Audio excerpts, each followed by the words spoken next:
తిరుపతి జిల్లా కేవీపురం మండలం కళత్తూరు గ్రామం తీవ్రంగా చెరువు తెగి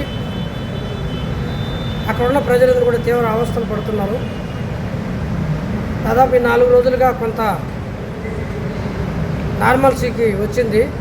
అయినప్పటికీ వాళ్ళకి శాశ్వతమైన పునరావాసం కల్పించాల్సిన అవసరం ప్రభుత్వ యంత్రాంగం మీద ఉంది. సిపిఎం పార్టీ రాష్ట్ర కార్యదర్శి ముఖ్యమంత్రి గారికి లెటరు రాశారు. ఆయన విజ్ఞప్తి చేశారు. గతంలో వాళ్ళకి పట్టాలు ఇచ్చి 2 దఫాలుగా ఇతర పెత్తందారులు అభ్యంతరంతో అవన్నీ ఆగిపోయాయి. ఇప్పుడు ముంపుకు గురయ్యారు. పక్కనే ఇంకో పెద్ద చెరువు ఉంది. ఆ చెరువు దిగితే ఇంకా మరింత ప్రమాదం జరిగే పరిస్థితి ఉంది. ఈ పరిస్థితుల్లో వాళ్ళకి మెట్ట ప్రాంతానికి తరలించాలని చెప్పి వాళ్ళు విజ్ఞప్తి చేస్తున్నారు. దాని మీద కలెక్టర్ గారు చొరవ తీసుకొని చర్యలు తీసుకోవాలని చెప్పేసి కోరుతూ ఈరోజు డిఆర్ఓ గారికి సిపిఎం పార్టీ తరఫున రిప్రజెంటేషన్ ఇవ్వడం జరిగింది. ఆయన సానుకూలంగా స్పందించారు. ఇది కలెక్టర్ గారి దృష్టికి తీసుకెళ్లి చర్యలు తీసుకుంటామని చెప్పేసి తెలియజేశారు. మేము ఒకటే విజ్ఞప్తి చేస్తున్నాం.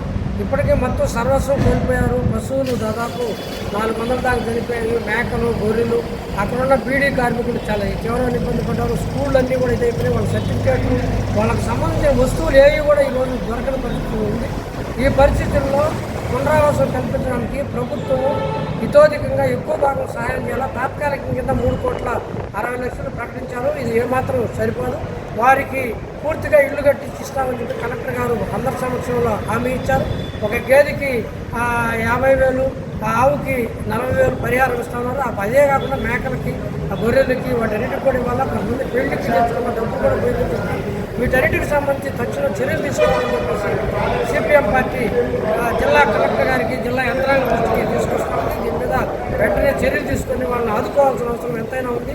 ఈ యొక్క పరిస్థితిని ఎవరెవరు ప్రజాప్రతినిధులు ఇక్కడికి వచ్చిన వాళ్ళు ఎవరు కూడా చూడలేదు. కానీ సిపిఎం పార్టీ రాష్ట్ర కార్యదర్శి విజయవాడ నుంచి వచ్చి వాళ్ళ యొక్క పరిస్థితిని, దయనీయమైన పరిస్థితిని చూశారు. విద్యార్థులు, ఎస్వి యూనివర్సిటీ విద్యార్థులు, ఎస్ఎఫ్ఐ విద్యార్థులు కూడా సహాయ కార్యక్రమాలు పాల్గొంటున్నారు. సిపిఎం మాధ్యమంలో ఈరోజు అనేక మందికి పలు రకాలుగా సహాయ కార్యక్రమాలు, వాళ్ళకి కావాల్సిన వస్తువులు అందించడం జరిగింది.